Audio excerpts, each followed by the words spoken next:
Hello, welcome and welcome back. This is Jacob and today we are gonna be continuing the narration and character voicing for the Il Siracusano side story in Arknights. And as per usual here at the very beginning, to anybody who is new and bumping into this narration through this very episode, a playlist is in the description for the entire thing. Plus, if you want to start even further back, if you're new to Arknights and want to see where this story originally started in, Code of Brawl at the very top, followed by To Be Continued. Quick reminder, in To Be Continued you only need one of the stories, considering all of them are individual and linked to many other side stories. You only need part 2 of that narration, which is Wolf and Wolfpack, or rather the second story in there, Wolf and Wolfpack, and you're pretty much caught up on everything.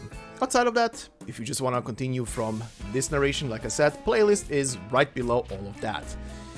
Alright, but before we also begin, thank you very much for all the likes on the previous episode. They mean a much to me and they help a lot in the algorithm, of course, so thank you very much. But anyway, to those of you who wanna skip the rest of the intro, aka the recap of the previous part, timestamp as always is in the pinned comment in the comment section below. So then, let's begin with the usual song and dance on the previous part. So, essentially, kind of 2 or 3 or even more stories happening at the same time, but in general speaking, we pretty much began the story with overseeing Sora and her rehearsal for the opera that she's going to be partaking in, and later on also meeting a very particular individual by the name, or rather the name she gives them, Katerina. But as it turns out, after their short conversation and Sora going away, when Valak joins in, or rather joins Katerina, it appears to be that Katerina is none other than the head of the Rosati family, Giovanna Rosati, the Donna of the Familia, essentially. And as all of that is happening at the theater, in the meantime, on the very meeting where we left off on the previous part with Lapland and Texas, the two of them have a bit of a tense conversation, you could say, but they get interrupted essentially as a explosion happens nearby, which is a car bomb that was placed essentially, and it killed one of the high-ranking individuals in the ministry essentially, by the name of Karachi. Texas breaks off her conversation with Lapland and heads over, and as she goes over there, she also runs into another kerfuffle, which is Leon Tuzzo, or Leon for short, is being pretty much pinned down by a couple of Mafia henchmen, two of them being Giovanni and Gambino and Capone. And in the whole thing, he does get injured, does get also saved by Texas, and Texas also gets immediately promptly arrested by Lavinia, who appears on the scene. Because Lavinia appeared there, considering Texas was the only, or rather the only eyewitness to Caraccio's death that she could find, essentially. Or rather, probably the only one she can take in. But there is obviously more meaning to Lavinia arresting Texas there than just, for questioning purposes. But anyway, Leon gets brought back home and is being nursed by his good buddy Demetri back to health, as he did get injured in the whole kerfuffle. The two of them have a conversation, Demetri pretty much telling him that he is not very pleased with how Leon is doing currently business, or with who he's doing business more than anything else. And Leon decides to, for the time being, bide his time and stay indoors and locked up, and lets Dimitri do whatever he wants to roam free, while he both nurses himself back and sees how things are gonna play out. Even though we can quickly tell that that is just a show and tell by Leon. But in the meantime, Texas is being interrogated by Lavinia about what had happened, and Lapland has a nice little conversation yet again with her father over a call. And while Texas is in prison, many forces are moving throughout the city and many clashes are being held. while a plot also gets pretty much brought to light that will involve an assassination attempt on Lavinia. The mafiosi that we met, the hitman mafiosi that we met at the beginning of the story, who was chasing that pretty much normal civilian throughout the city when they ran into Exia and the gang in the restaurant, reappeared now, and he reappeared pretty much bruised and beaten, almost to death, but then also fined by none other than the theater group, which included Sora and the rest of them. But they went back to the theater by the time Lavinia appeared on the scene to interrogate the beaten up mafiosi. The mafiosi himself turns out to be a former judge who, after he fell from grace and things that happened to him and pretty much losing everything he had, is now just a mafia henchman and is pretty much earning his stay through such assassination attempts. But as she's interrogating him and listening to his life story, essentially, the hit happens, but she gets saved at the last minute by Texas, who got out of prison thanks to Lapland stopping by. Texas saves Lavinia's life. The former judge, now mafia assassin, is assassinated himself now by the hitmen who were trying to take out Lavinia, essentially. And as Lavinia is pretty much lamenting what has just happened and thinking about her former colleague, they do hatch a plan. Later, meeting Leon, essentially, once more, in another place, Leon trying to persuade Lavinia to not pursue what she's doing currently, so that she won't die, essentially. And as the two of them are pretty much arguing back and forth and have no way to found common ground, Texas chimes in and offers to be, well, she offers to be the scapegoat.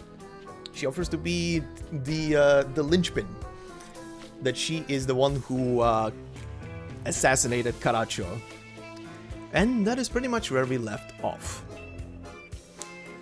So, shall we continue into our story today? And by the way, before I go in, while I was gonna include the battle stage for stage 4, not include the battle stage, but include a story for stage 4, the cutscene, there is only a cutscene afterwards, but I was like, okay, I'll include stage 5 as well then into today's episode, but I was not ready for how bloated it was after the scene only stage with character appearances, and you'll see what I mean once we get to that section.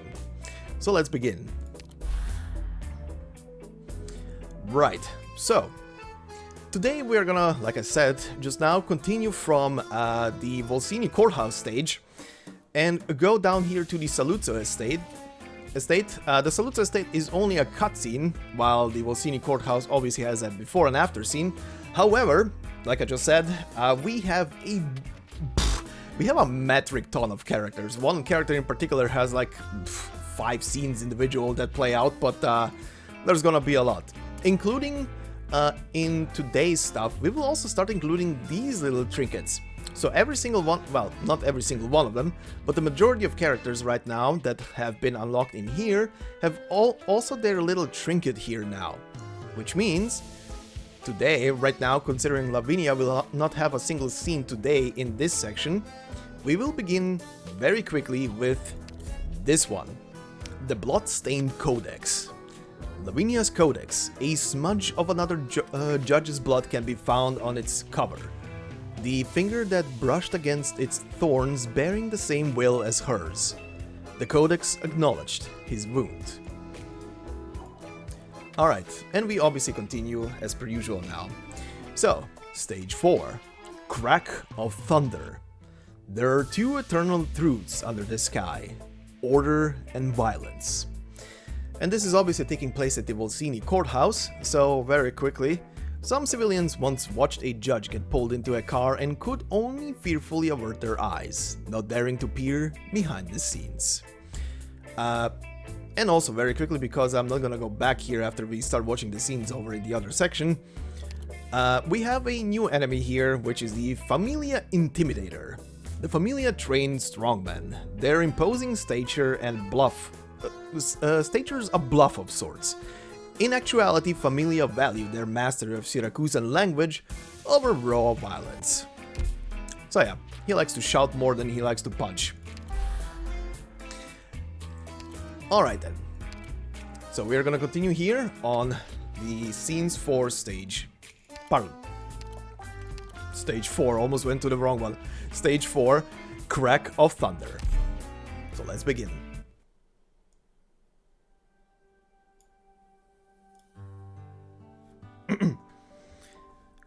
Sora, are you ready yet? Stop rushing me. This dress is so tight. You haven't been chopping on a pizza behind my back, have you? What are you even talking about? I only had one extra slice last night.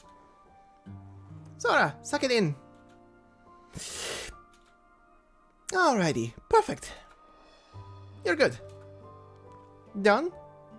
Come on out already and let me see. Coming.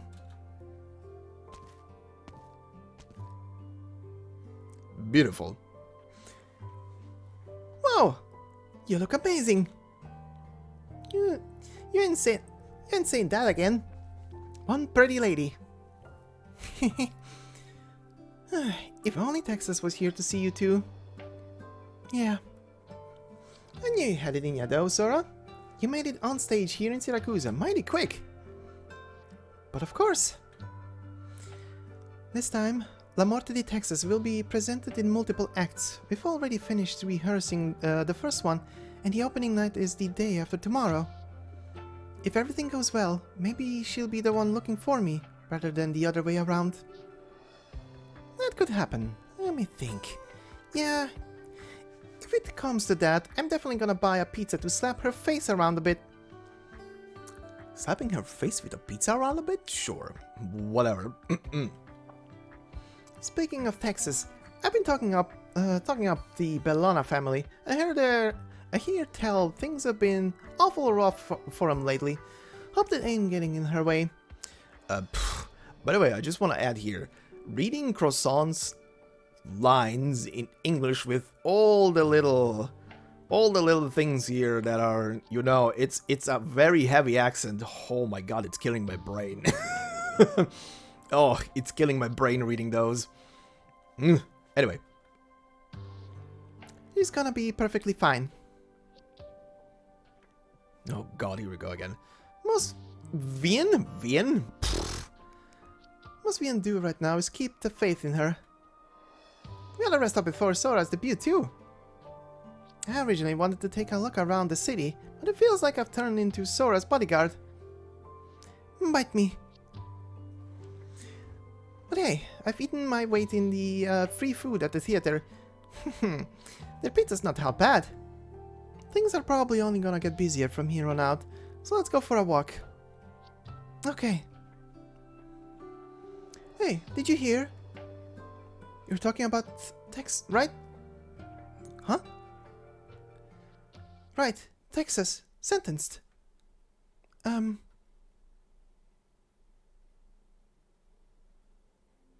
Excuse me, did you say something about Texas? Yep, sure did. You're interested? What happened to Texas? My boyfriend's with Familia Bellona and I heard it from him. You know how Il Ministro dei Lavori Pubblici was killed a few days ago? Apparently they found the culprit. The one who did it was the last of the Texas bloodline. I think her name was Chelinia or something. No way. They even decided on the court date. It's the day after tomorrow.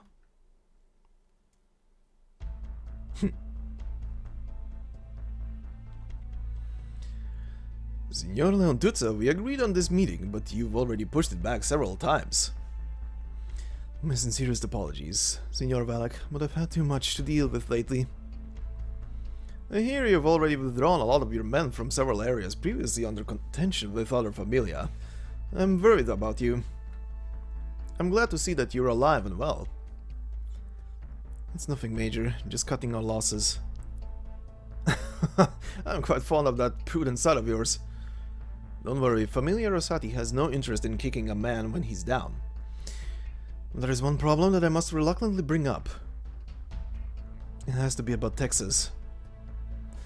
Jelenia Texas. Is she back and even one of your bodyguards?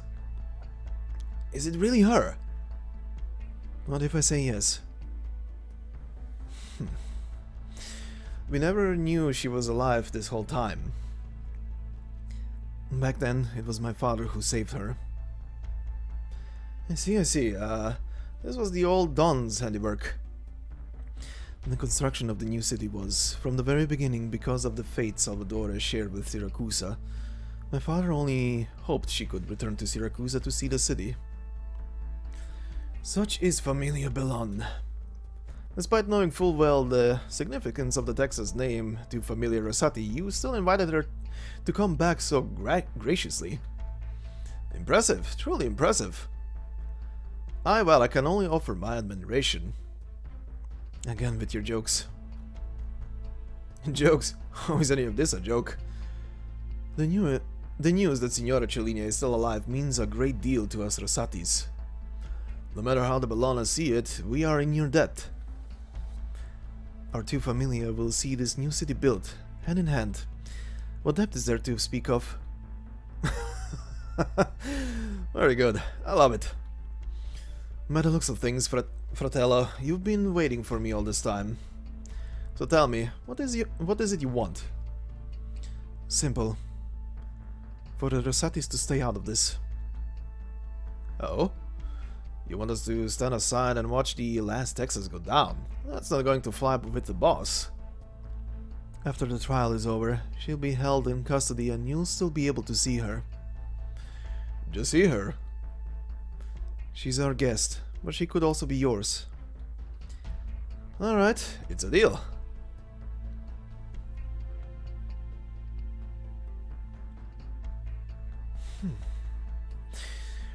So this is when you decide to reveal Cellina. That's certainly unexpected. Was it Lavinia's idea? No, there is no way for her to know that Cellina wasn't the murderer.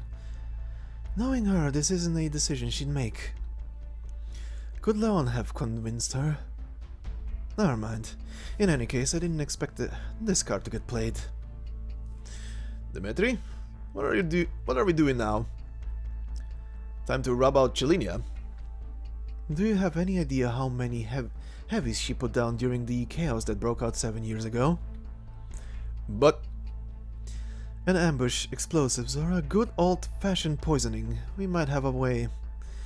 But don't forget to take into account whoever invited her back. Whoever they might be, it undeniably was a clever move. Now that things have come to this, we're forced to resort to more brutal methods to put this trial on ice. At the end of the day, our goal is to plunge the city into chaos. From the very beginning, we've been here to provoke Signora Sicilia. Now, all we're doing is taking another step forward. Gotcha. If you ask me, I think there's another option. Who's there? Whatever you're doing sounds like fun. Mind if I join in?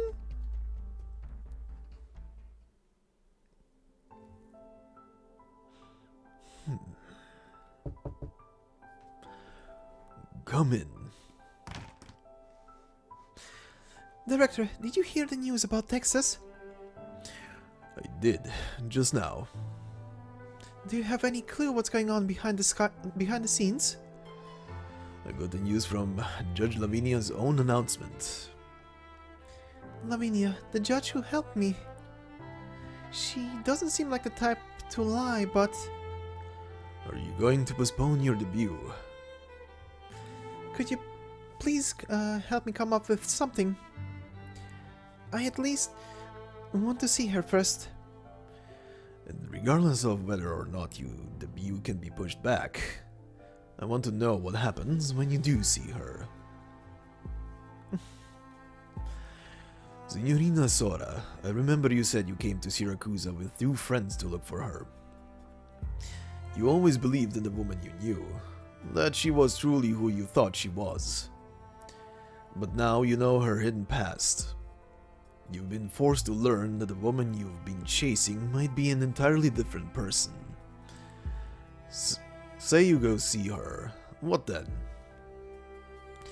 What are you going to say to her, and what is she going to say to you? If that's the way things are, then maybe it's all my own fault. Maybe I never knew her well enough. Even if she was clearly keeping something from you. That depends on her reason for doing it. Anyway, Mr. Bernardo, showbiz is a big melting pot, and I've met all kinds. It's way too hard to be the person you claim to be. At least I don't think I can pull it off. I always think to myself, one day I'm going to turn into someone I'm not. So I never expected it from other people. Everybody has their secrets. I do, she does, and I'm sure you do too. If she wants to keep her mask on until the very end, and that's the side she wants me to see, isn't that also genuine in its own way? Absolutely. Also, maybe I didn't express myself clearly enough. I'm not looking for Texas so I can give her a piece of my mind. Not at all. The four of us lived together in Lungmen for almost 6 years. 6 years, precious to me beyond words. And I sincerely believe they're just as precious to her. Still, she still left without saying goodbye. Should I be upset over that? I'm not. I'm worried sick about her. Exia and Croissant would say the same thing. That's why we came to Siracusa. If she's caught up in some trouble, then we're going to bail her out. If the weight of her past is enough to make her crumble, we'll be there to share that burden with her. Through many plays, the fate of Familia Texas is known far and wide, even if the rumor of Chelinia's death were exaggerated. Her past is likely much deeper than you can imagine. I know, but we haven't heard it from her directly. She has to tell us what she thinks herself. Only then, if she still decides to part ways with us, after everything we've been through, only then can I say goodbye without a weight on my heart. Only if I try my best, I can go move on without any regrets. Well, I'd probably still have some regrets, but they wouldn't be that bad. You speak with a great deal of wisdom, Signorina Sora.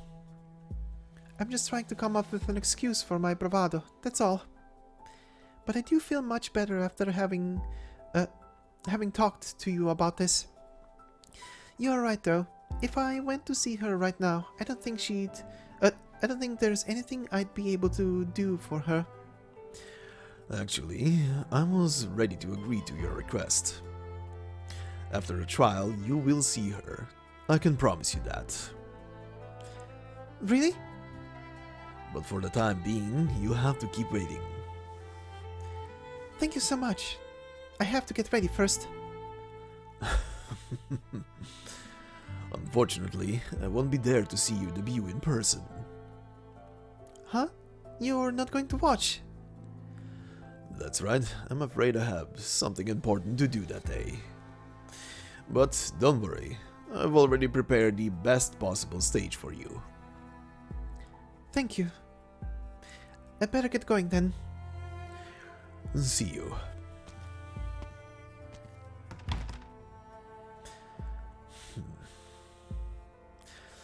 Bernardo walks over to the shelf and pulls out a book.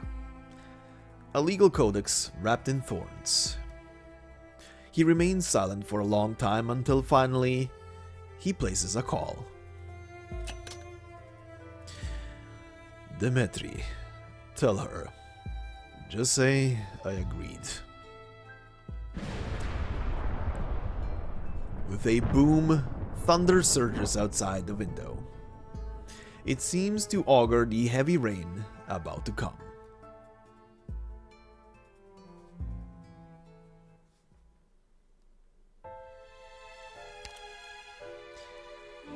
Alright. And after scene, we go.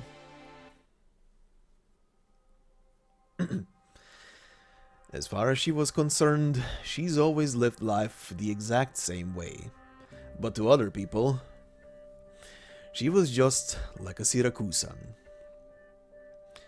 Was she just like a Siracusan? She didn't know. All she remembers is what she once said to her grandfather. People who keep on and on about how life in Siracusa is nobler, or about life in Colombia is nobler, are all full of it. To which he laughed heartily.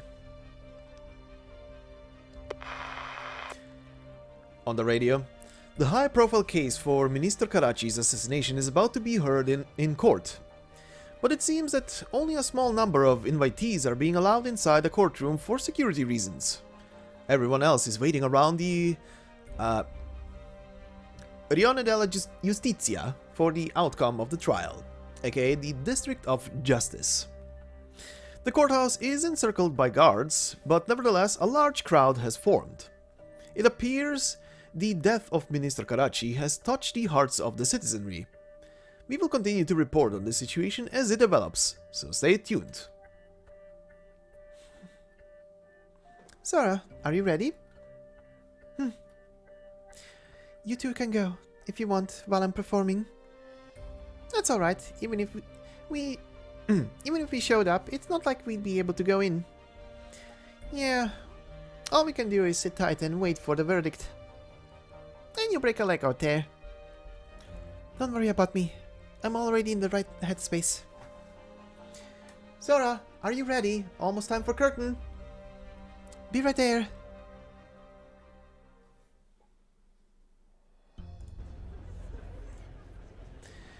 The Volcini courthouse. Quiet, please. Court is now in session. The outcome of today's trial will be made public to all citizens of Volcini. The case being heard today is the assassination of Ministro dei Lavori Pubblici, Karachi. Bring the defendant to the stand. So, that's Texas. Look at the color of her eyes and hair. There's no mistaking it, she's a Texas. And yes, the individual you're seeing right in front of you right now is a Laterano who is currently here in court with a sleeping mask on. And also on top of that,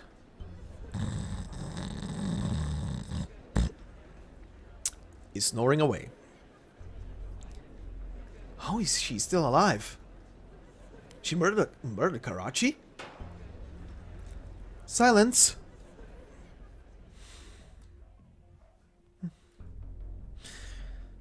Jelinia, Texas, you were present at the murder of Minister Karachi. I was.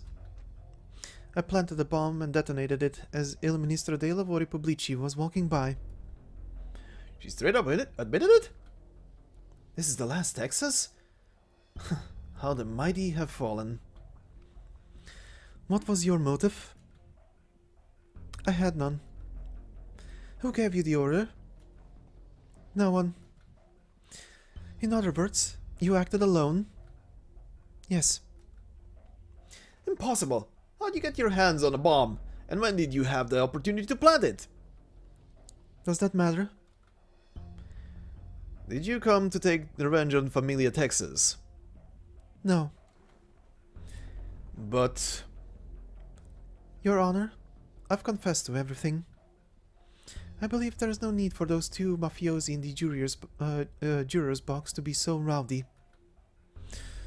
How dare you? Can we just skip all the boring procedures?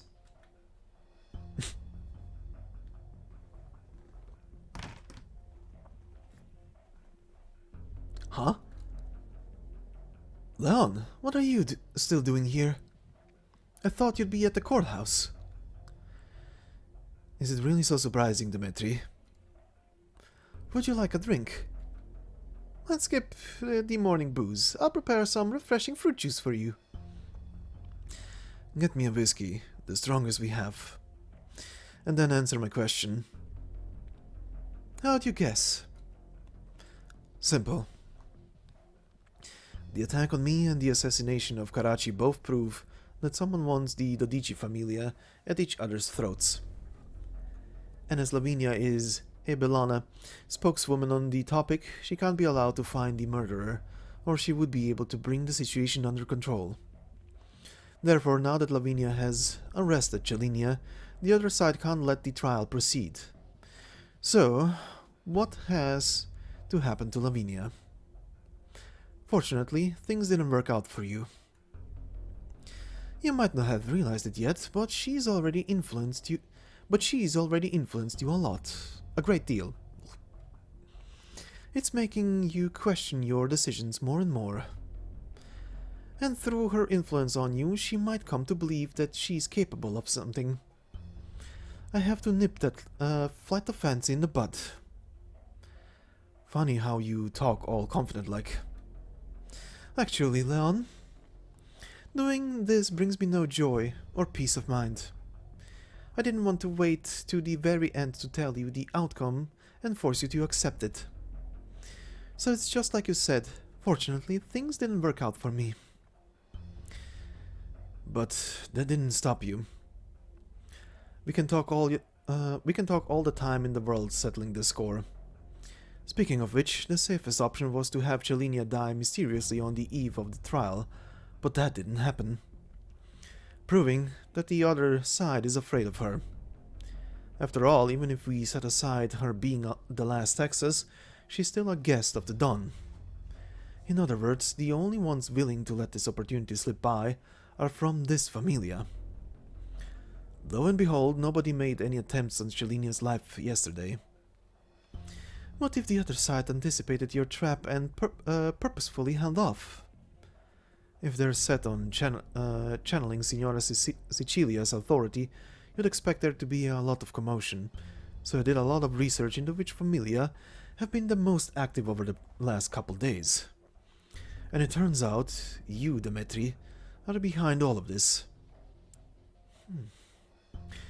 I must admit, I did not expect Signora Chelinia to stand trial for someone else's crime.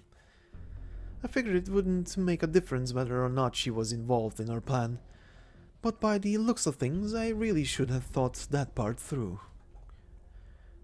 Don't be too hard on yourself.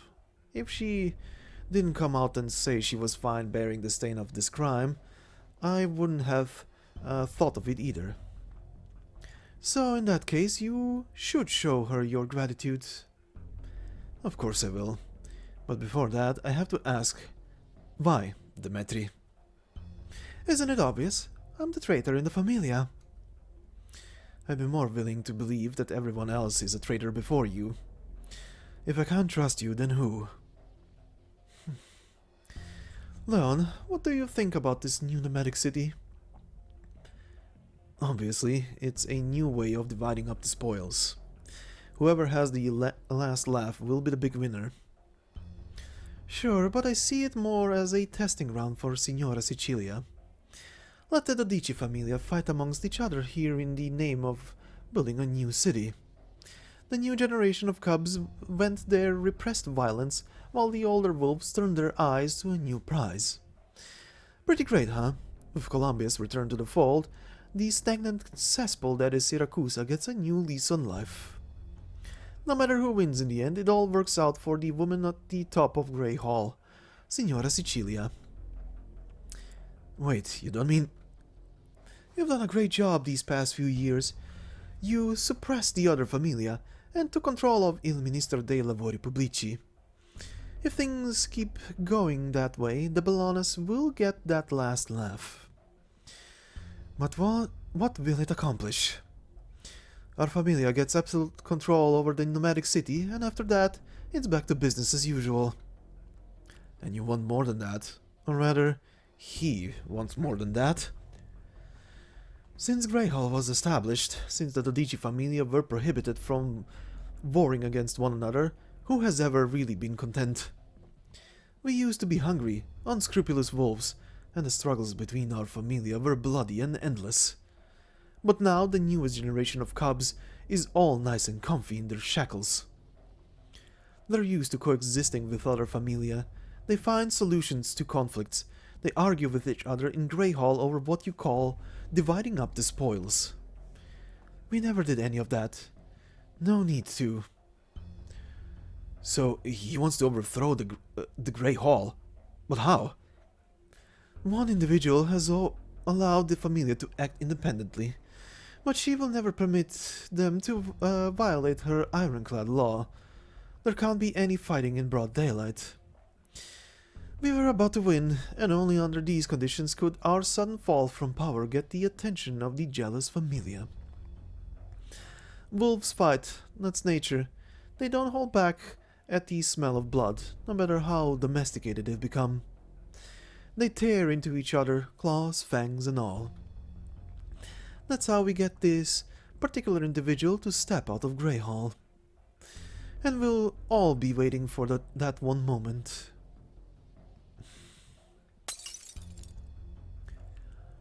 Crack. The crisp sound of glass shattering echoes across the empty room. The pup is unaware of the wounds caused by the splinters. We'll get the last laugh, Leon. And when we do, we'll control more than just a new city. We'll have all of Siracusa. That's what your father, Bernardo Bellone, who single-handedly made the Bellones the most powerful of the Dodici Familia, wants for us. You're wrong. Huh? I haven't stopped you. Or I guess I should say you still have a backup plan, right? You knew from the very beginning that you'd be found out, so you waited here for me on purpose. The reason I'm here is because I figured I had to face up to your anger. I owe you an apology, both as your closest friend and as your soldier. I don't expect you to forgive me, but I at least want you to know that I didn't sleep well doing what I did. Stop talking like you're giving a victory speech. I lost, Leon. Really. But maybe this is just the kind of place Siracusa is. Just maybe the Don's ambitions were right.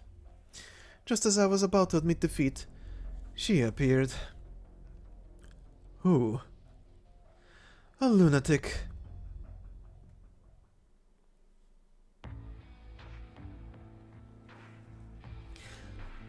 Tell me, Gambino, can you guess the best way to ruin somebody's day? Huh? Take his head off, right? What do you think, Capone? Find his friends and family, kill him one by one, sit him down, and treat him to a slideshow with the pictures. That's why I always say you two will never amount to anything. Huh. Then let's hear your bright idea. His faith, my friends. His faith. You destroy his faith? Destroy? No. How could you destroy a man's faith with your hands? That can't be done.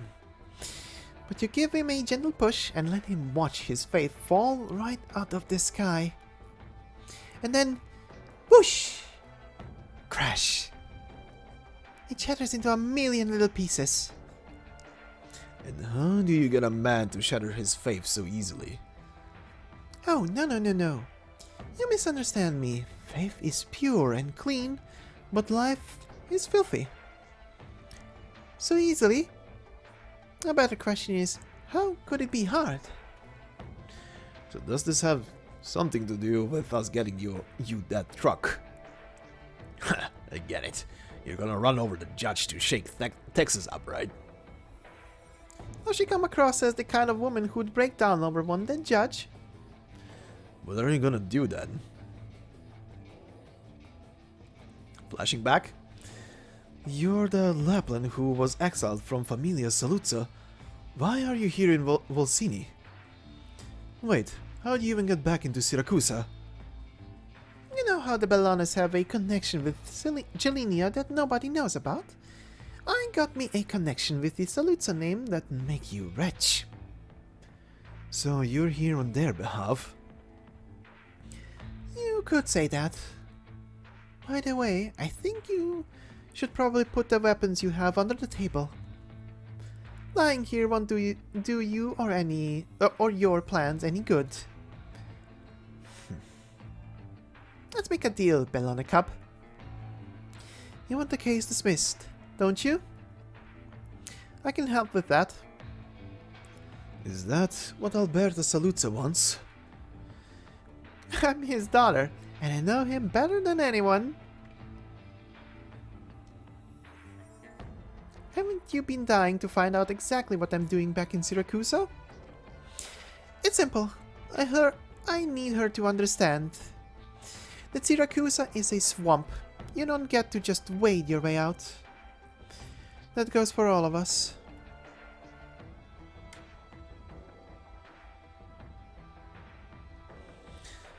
As such, you confess to having committed all the aforementioned acts?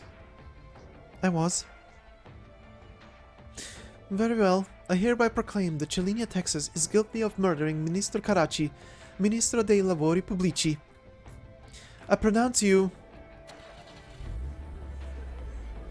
What's going on? What was that sound? Anybody else hear that? It's an engine. But we're in a courthouse. How could that... For the mafiosi of yesteryear, the unspoken rules were held above all else. Signora Sicilia placed the shackles of the law around the necks of the familia. Thus, a court of law was erected in every Siracusan city. In Siracusa, the courts stand for Grey Hall's will, and the judges are executors of Signora Sicilia's will.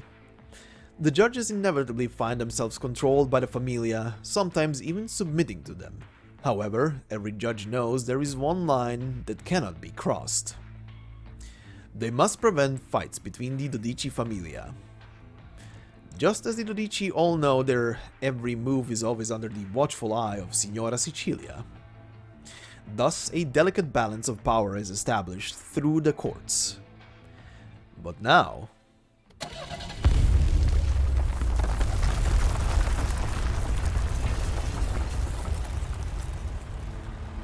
a declaration of contempt for Signora Sicilia. A mockery of the very laws of Siracusa. With an engine's roar squeezed between bouts of high-pitched laughter, a truck rips through the wall.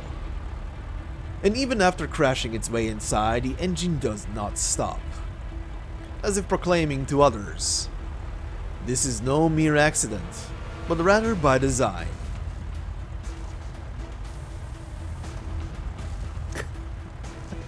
The critical judge screaming bloody murder. What's going on? What's a truck doing here? Who's the driver? Get out of there this instant!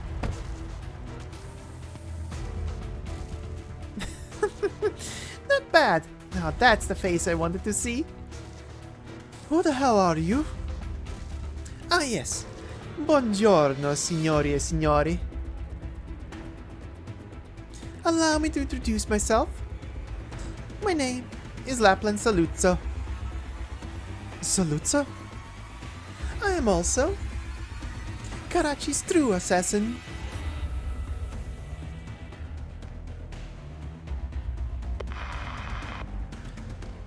On the radio, breaking news! Just now, someone drove a truck into the courtroom.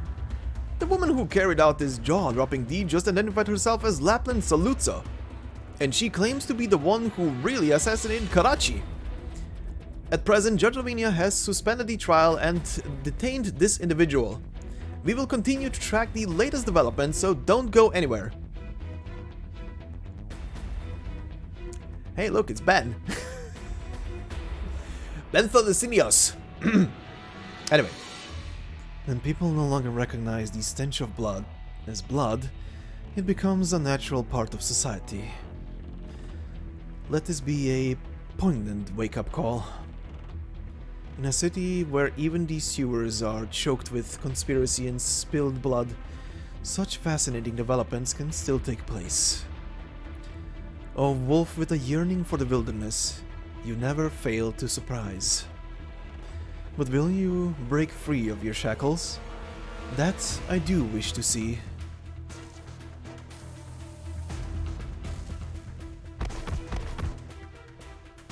Over a dozen mobsters lie on the ground howling. The only one still standing is a girl holding a longbow. I never knew city wolves were this weak. Agnes was right. She pauses briefly, then suddenly turns to sniff the air. It's coming from the direction of the warehouse. Are there other wolves from the wilds in the city?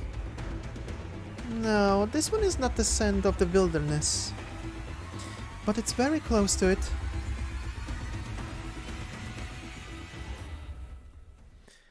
Alright then.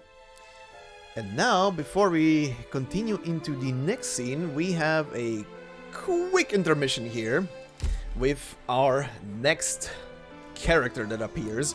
And as you're gonna see, if you are not playing or just listening to these stories, oh boy, a slew of characters open up after these next two things. So here we go. Our very first one is gonna be Leontuzzo Bellone, the conflicted young master of the wolf pack, emblematic of an era in flux. By all logic, the heir serves the bidding of the Familia, yet he has never given up on questioning whether the path set by his father was the correct one, or contemplating the choices he should make.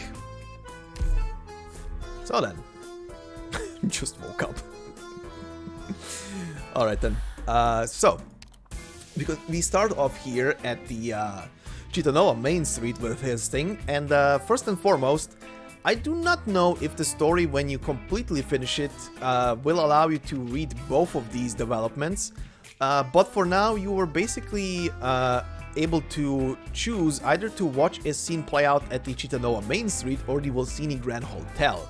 I went with the main street, didn't realize that it's gonna be either or, so for now we're gonna go with this, but because this is a thing, I'm gonna say this. Considering I'm planning on recording that one episode which will go over the critics, essentially just every single one of the pages in one episode, I'm probably gonna include in that one episode as well just a comprehensive from start to finish for every single one of these characters, like their entire thing from start to finish, just to have it like in one go, if anybody will be interested to see them uninterrupted and spread out throughout this story. But for now, we're obviously gonna follow along how they are opening with the story, obviously.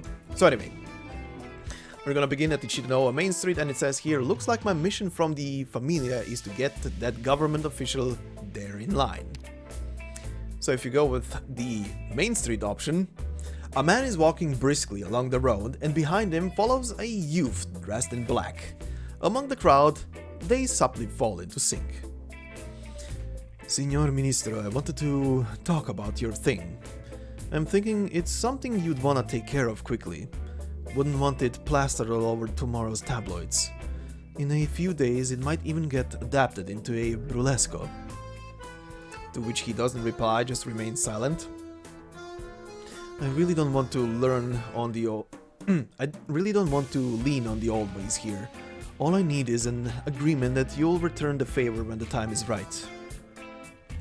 His lips curl with the faint joy of a persuaded man, but he quickly suppresses it with the proper expression of one being threatened.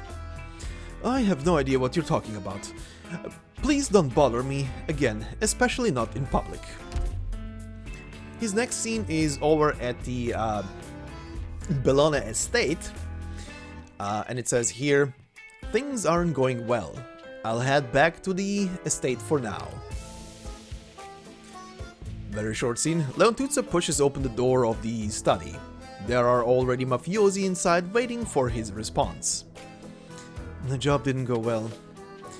But that tells us he's not about to get won over by other Familia either, Signor Leontuzzo. We're not in such a bad shape. Call the Metri over. Also for the Bellone estate, the Bellones, now mightiest in all the city. Then his thing continues on the, again, Bellone estate followed by the Baroque street.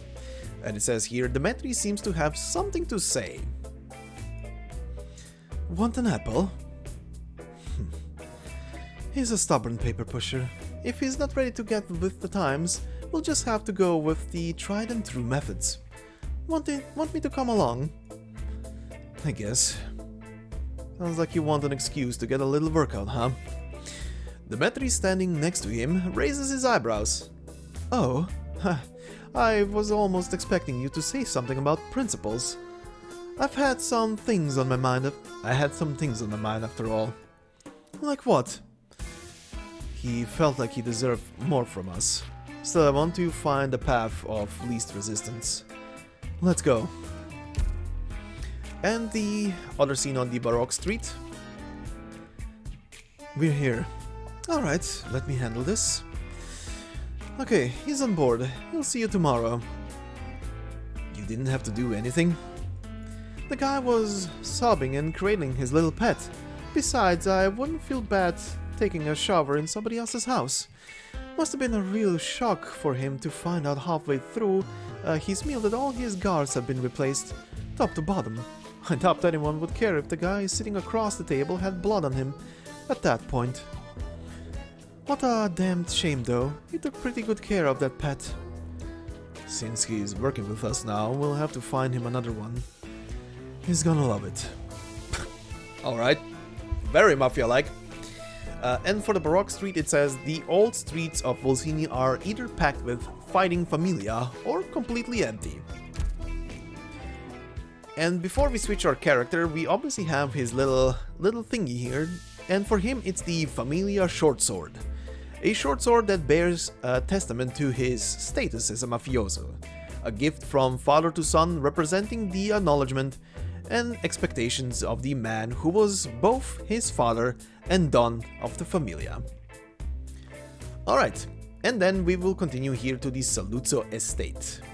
To the scene only part, cut open. So let's go in.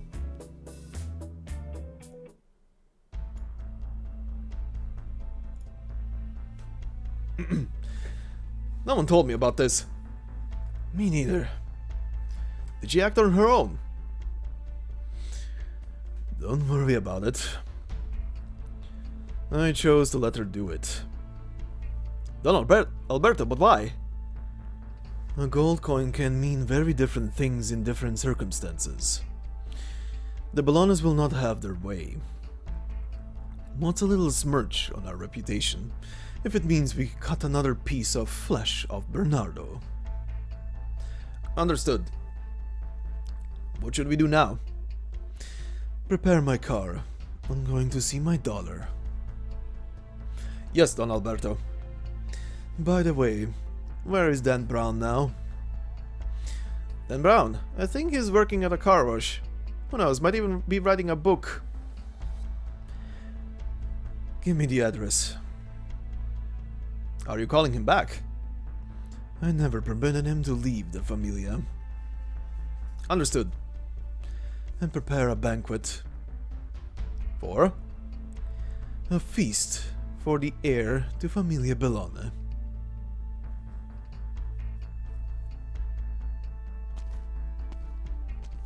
I still can't get over the fact that the guy is called Dan Brown. But not Dan Brown as separate names, but Dan Brown as one name. Really? Anyway. Let me go. We caught the assassins, thanks to Lapland's tip-off. They've been identified as having taken part in Leon Tutsa's assassination. Do you two know her? Hey! Nothing good ever comes of dealing with you, Lapland. Look at the bright side. It's not every day that you get to sit in a Siracusan cell. Lock them up. Yes, Your Honor. You were the one who waylaid Chelinia and ordered the bombing of Karachi. Is that still your story? You sure are persistent, aren't you? Don't you and Bologna want to get this case closed as quickly as you can? Does it matter if it was me or Texas who did it? You really should hang me, Your Honor. I'm just a pawn my familia cast aside. Surely you can do it. Imagine the positive impact that my death will have on justice in Siracusa. Isn't it worth a try? I don't know what you're planning, but I'll do exactly that if you really are the culprit, Lapland Saluzzo. First, there's someone I have to see.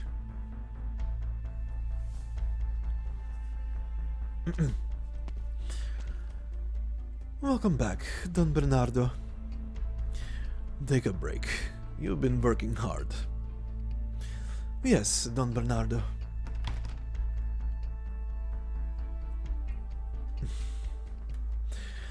Not happy? How could I be? Come with me. There are some things that you have to know.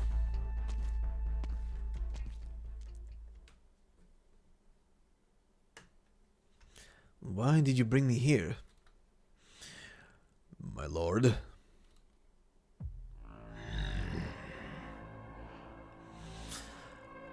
Bernardo, are you asking me to tame your unruly cub now?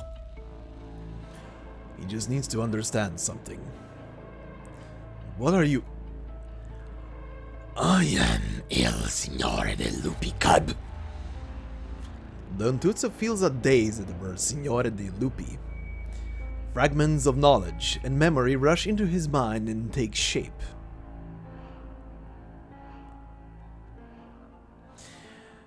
The Signore dei Lupi, sovereign of beasts. Beings that were never born, they have existed since time immemorial. Daro is a sovereign of beasts. He and his kind have borne witness to the path that the wolfpack tread on the wilderness. They are engaged in a killing game, guided by their own nature. The Signore dei Lupi are immortal. They gain no satisfaction from fighting amongst themselves, so they have set rules for their game. Each Signore dei Lupi grooms a human to hunt the others. These are the fangs of the Signore dei Lupi. The one with the last fang standing becomes the alpha.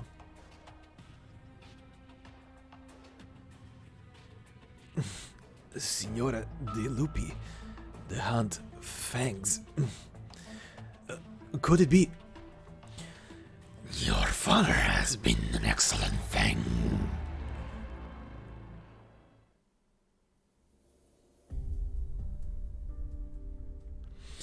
Rubio, Don Alberto is holding a banquet for Familia Bellone. We'll need the best food. Could it really be Saluzza? Rubio? Oh, it's nothing. Let me think. Ordinary hospitality won't do when the Bellones are involved. Please inform Don Alberto that it would be my honor to prepare the banquet personally. I eagerly await his response.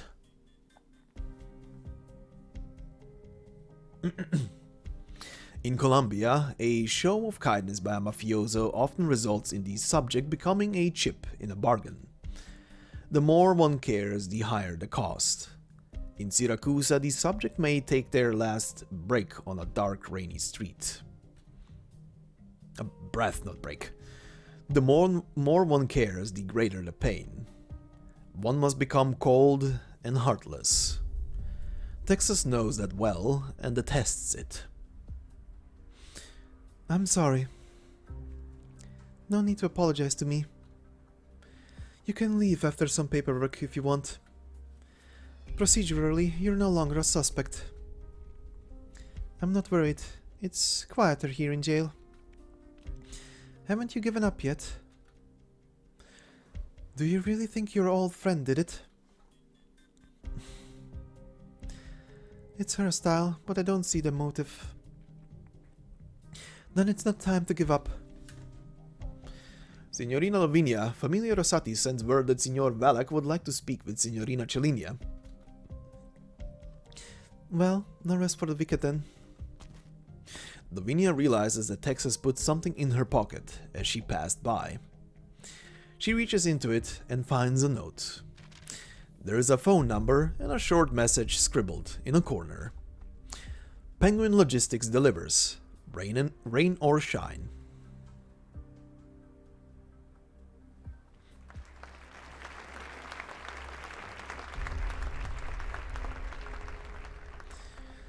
Signore, if you have to sleep, can you at least put your legs down? Are you talking to me? Who else? How could you sleep in the theater? And to put your feet up like that? How rude. I'm not blocking you, am I? No, but it's really off-putting to have someone so rude beside me. Alright, I'll put my legs down. Hey, why do you have food with you? We don't sell food here. Yeah, I bought it at a corner store since you don't sell popcorn here. Is it your first time here? A friend suggested I come here to relax. What do you think of the performance? I don't really understand what's going on. Why are they doing that?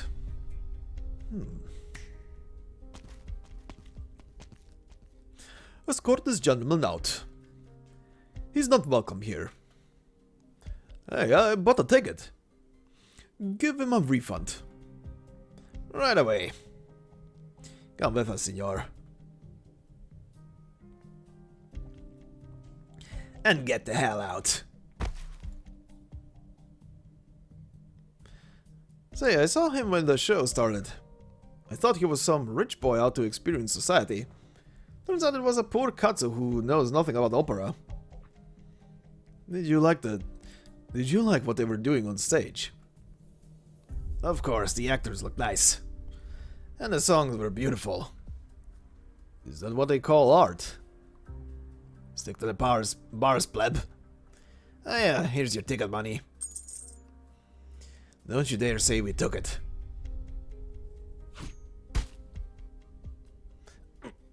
What's that? You wanna do this the hard way? Hey, this guy's strong. I need some help here. Something's not right with his eyes. My arm! It's gonna break!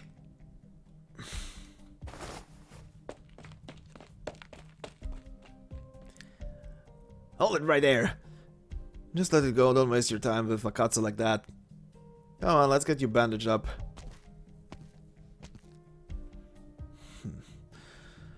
Sorry, Signorina Lavinia. Doesn't look like this is something for me. Guess I should find a bar to get myself drunk, then spend the night at the porno theater. Want a drink? Huh? Dan Brown looks in the direction the voice came from.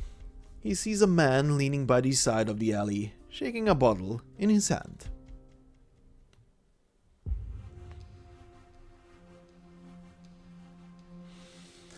I want an explanation, Lapland. Isn't this what you wanted? Help the Balones when they're at their weakest, control them and dominate them, rather than destroy them. I thought I taught you. I taught you what to do in times like this. Oh, I forgot. It's been years since I left, you know. I can have you ignoring the business I give you, or you going against me. You're my daughter, after all. I'm a forgiving man, but I can't let you go over my head to make decisions for the Familia. Even if you did actually guess what I wanted to do. I am done of our Familia. 7 years ago, I kicked you out for this. 7 years later, you came back and did it again. You knew it would infuriate me. You knew it was the only thing that could infuriate me. Why did you do it, figlia mia? Because nothing else brings me joy, padre mio. I wanted to know if it's really your position that matters most. I've always wanted to know.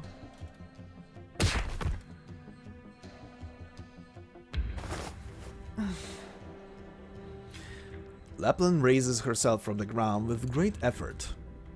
Her face is full of joy, as though this was what she came back to Siracusa for. Time's up, boss. That'll be all for today. That's all? You defied me. But you're still my daughter. You know what I want better than anyone. All you're missing is discipline. It's my fault for not educating you properly. But there's still time.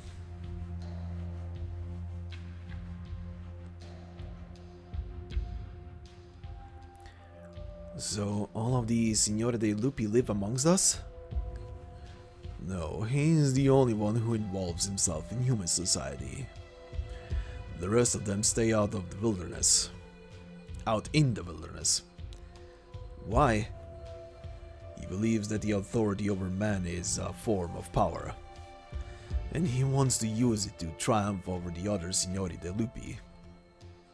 So he wants you to overthrow Signorina Sicilia become the de facto ruler of Siracusa and help him win his fight with his kind. You, me, the entire familia, we're all tools to him. Did you think I was going to accept that? How could you accept being a puppet your entire life? Figlia mia, there's one thing you've misunderstood. He taught me how to win power, just as I taught you. Using it to defeat the other Fangs is just a part. Every decision that I made, including what I've done now, is my own. How can you be so sure? No, he's serious. Look at him. He's the strength of his character. He's no puppet. We're each other's tools, instrument for our mutual victory. That's all. Boss, the Salutos have sent their invitation. Don Alberto would like Signor Leon to attend his banquet.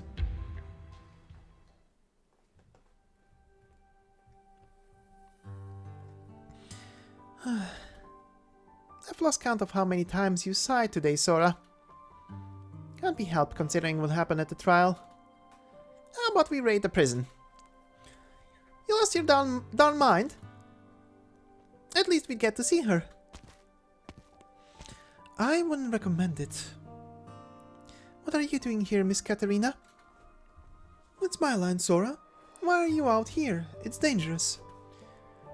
I live nearby. You do? Did you get scammed? It's fine, she's got me and Exia. Who's this, Sora?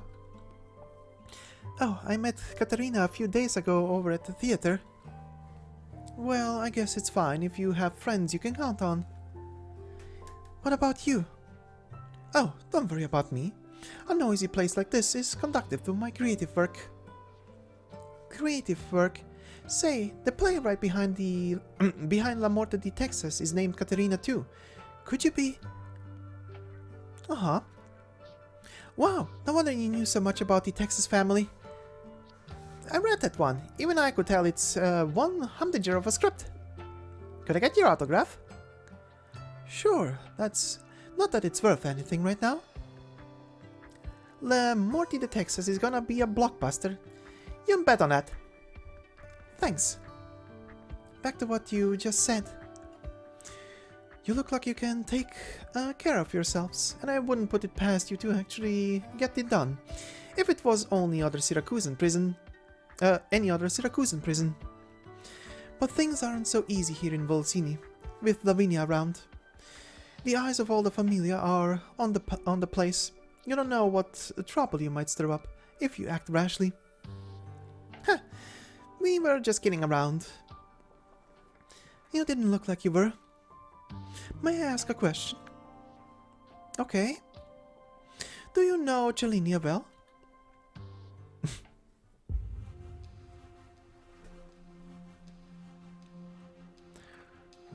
Sit. There is an unwritten rule in art and writing. You can base your work on the familia, but you can't mention a real familia by name.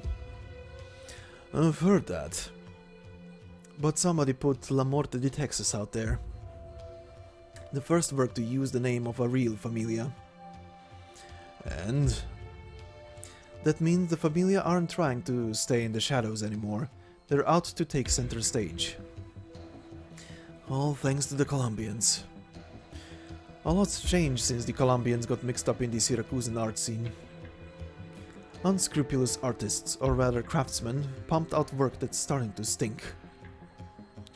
They're not making observations about life, they're making pale imitations of it, as long as audiences are willing to shell out money for it. It's just a mosaic to pop culture. What was popular yesterday shows up in theaters tomorrow. Real quality is buried under garbage, which becomes all you find when you look for art. Isn't that terrible? If it's what everybody likes, then what you call art sounds like garbage. Some think like that, but not everyone. There are those who would like to keep good art from being buried, but they don't know how to fight the tide. That old-timey opera didn't appeal to me. But you never escaped the past, did you? Who are you? Ben Thonasinios. You'll find my name in the review section of Volcini Arts Weekly. Ben... Just call me Ben. Ben. I've got my thoughts about what Siracusa has become. People up high say we ought to solve our problems in more civilized ways. But when I try to do something all civilized, things turn out the same as they always did. Why do we fool ourselves like that, when we don't actually have to? The Familia know how things are trending, but no one wants to give what they already had. Want a drink? That wine's not cheap. It's not. And this is a cheap pizzeria. It is. Why pair a wine like that with a pizza like that? Because the wine is worth the same as the pizza to me. The wine is certainly finely made, but just as much care was put into growing the wheat that ended up in this pizza. Is there really that much of a difference in value between them if you take away the trappings of civilization? Do you believe in these things? The trappings of civilization? Like the label on this wine. Slap it on something and you're free to feed on the people whom you've fooled. Interesting point of view. So, Chelinia fled to Lungmen and you are her friends. Hard to believe, isn't it? No, I believe it. Really? First, there is no need for you to lie. Second, I always thought there was a chance she was still alive. Now I understand why she suddenly showed up. I guess she made a deal with the Bellones, and now she's here to pay her debt. Definitely sounds like her. But what a coincidence it is that you found the Campagna dell'Abla. Or perhaps it's not a coincidence. What's special about that company? Nothing. It's nothing. The Campagna dell'Abla is a good place to start if you want to get close to Familia Bellone. But, well, come with me.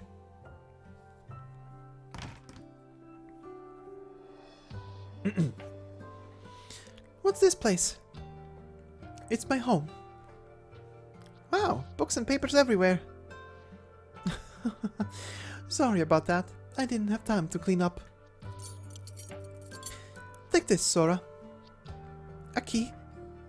Yes, it can be dangerous outside. Come here if you want to practice. It's quieter and I have plenty of scripts you can look at. But just think of it as making a new friend.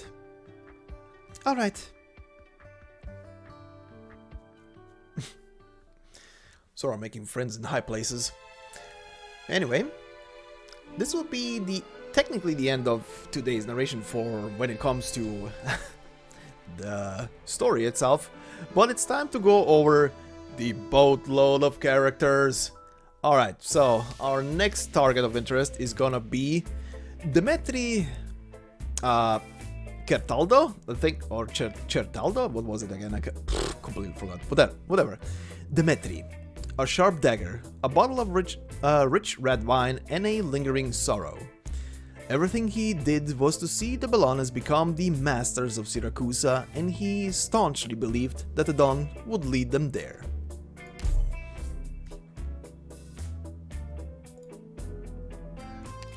Alright, he only has for now one scene on the Bellone estate, and it says here, I'll tell Leon the truth, he needs to talk things through with the boss. Demetri closes the door. The thick wooden boundary separates him from the conversation between father and son. The Don told me his plans. I'm sure he'll lay his ideals into you again. That way, you'll get what it is we're doing here and how weak and stupid what you're doing is. When he told me everything, he really was the spitting image of what a Don should be. He was sitting on his couch with a glass of wine on the table in front of him, but it felt like he was seated on a throne. That was the day I realized Siracusa has become too tame. We never should have got comfortable under her rule, divvying up the spoils she lets us take under the rules she made.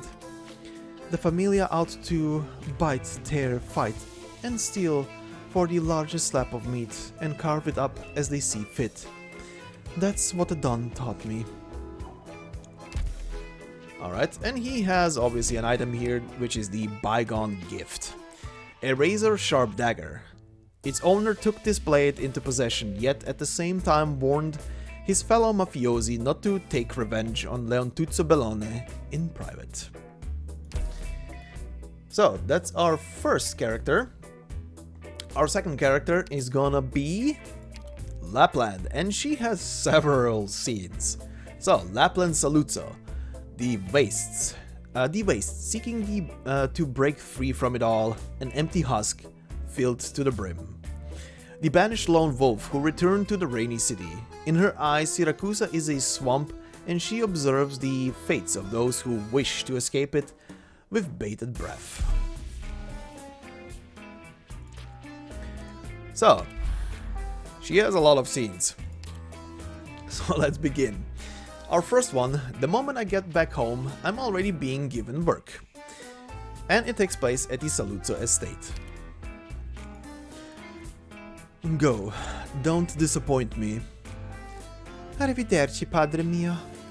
And buongiorno, buon pomeriggio, and buonanotte. With that, Lapland takes a step back, salutes her seated father, overly respectful, turns around and walks out of the room. Several of the mafiosi in the hall breathe a sigh of relief. One man steps forward and stands behind Alberto. Capisce? Capisco. Go then. The figure follows Lapland, also disappearing down the hall.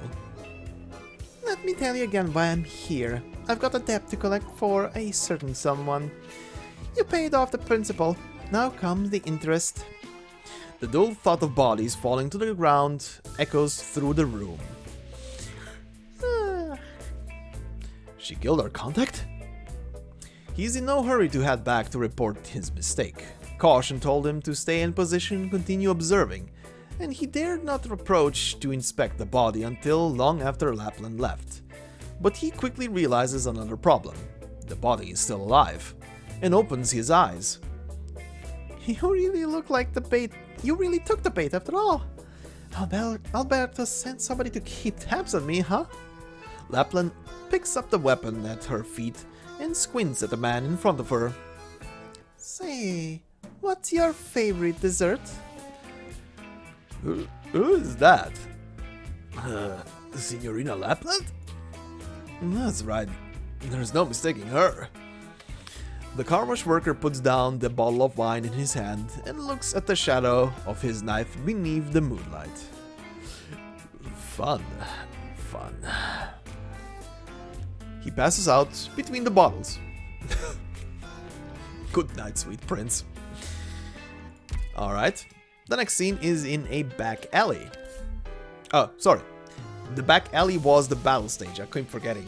She had several battle stages here. Anyway, continuing on, looks like the people here didn't take kindly to the way I do things. Again, Saluzzo Estate, which is a battle stage, operation complete as you can see, followed by another battle stage. She had many. Anyway, looks like Capone's finished everything I told him to do. Continuing on the Chitanoa Main Street. Did you get it? I did. You asked me to follow you to the Siracusa estate just to grab a few old photos. I brought 3 of my best knives, all of which went to prying open some boxes. Lapland does not answer. She reaches out and rummages through the pile of photos. Ah, here it is. She runs her fingers over the photo and lets out an unpleasant chortle. Look at that tiny itty bitty face of yours, so cute and innocent. What was going on through your little noggin back then? Alright. Continue. Sorry, wait. Didn't forget. No. Okay. Jesus, almost forgot. Continuing on in the back alley. The smoke from the burning photo flushes out a grey and white stripped musbeast from the grass. Oh, there's another little fella here. Lapland lifts it by the back of its neck and looks at at the panicked beastling with its feet dangling in the air. Scared? How about that feeling of being airborne? Getting carried around by the scruff of your neck, losing control of your body. Nobody likes that, right? As if to prove her words, the musbeast opens its mouth to try to bite Lapland's finger. Yes, just like that. All you can do is fight back, right? She lets the musbeast rest in the palm of her hand. Did you know, I once kept a buddy who looked just like you. I got it the cutest little cage, the finest food, and even fluffy sawdust to nap on. I would even dress it up nice and pretty, but... The musbeast cannot understand human language. It simply sniffs around Lapland's hand. The more I look at you, the more I see the resemblance. How about you come home with me then? She throws the rest of the photos into the fire, the tongues of flame rolling over the already blurred faces. Oh, and of course, for the back alley, never go into a back alley alone. Every Siracusan child gets this half advice, half plea from their parents. Jesus. Anyway, continuing on to the next section. Time to head over to check on my little musbeast. Continuing in the back alley.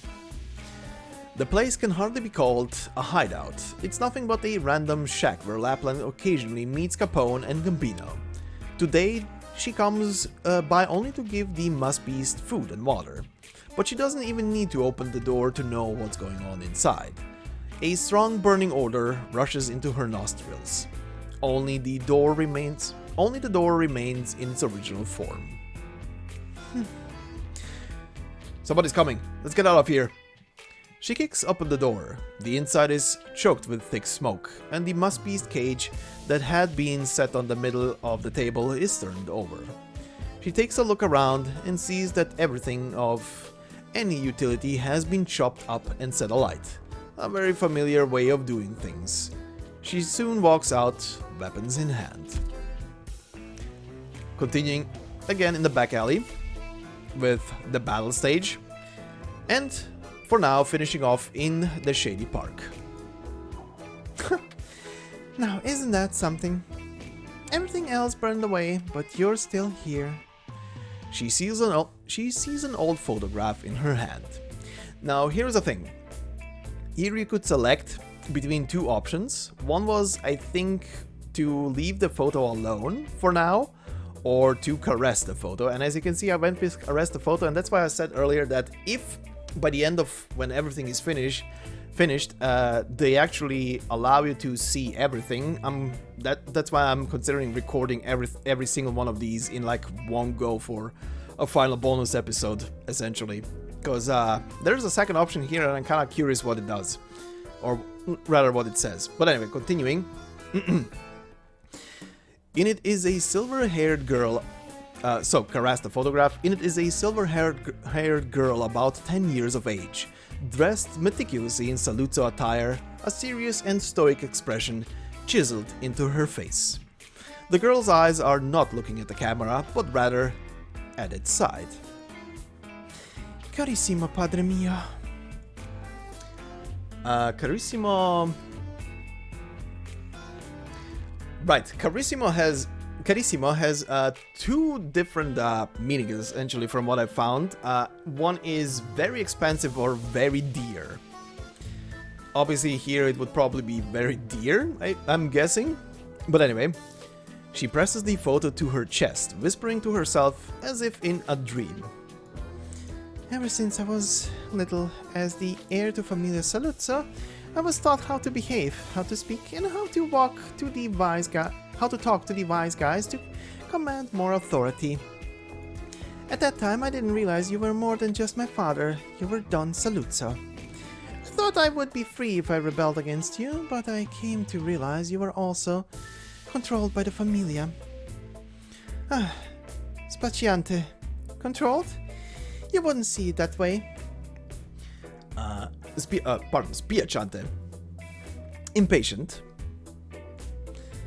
She tears the photograph into little pieces until only her young, naive face remains. She looks into her own eyes. Of course you think that's how things should be. That's what a Don should be. Of course his daughter is not just his daughter. She's also the future Donna. Don't I look just like a fragile little foul beast for so long around sharpened claws? I really did love that gift, father. I cherished it more than words can express. She tosses the shreds of paper into the pit like confetti. A small charred musk beast is already lying in there. And in the end, you still died. This still won't burn, and I still have no hope to escape. I cherished you so much, but you died at the hands of Carissimo Padre Mio, yet again. Those eyes seem to peer up at her from within the flame.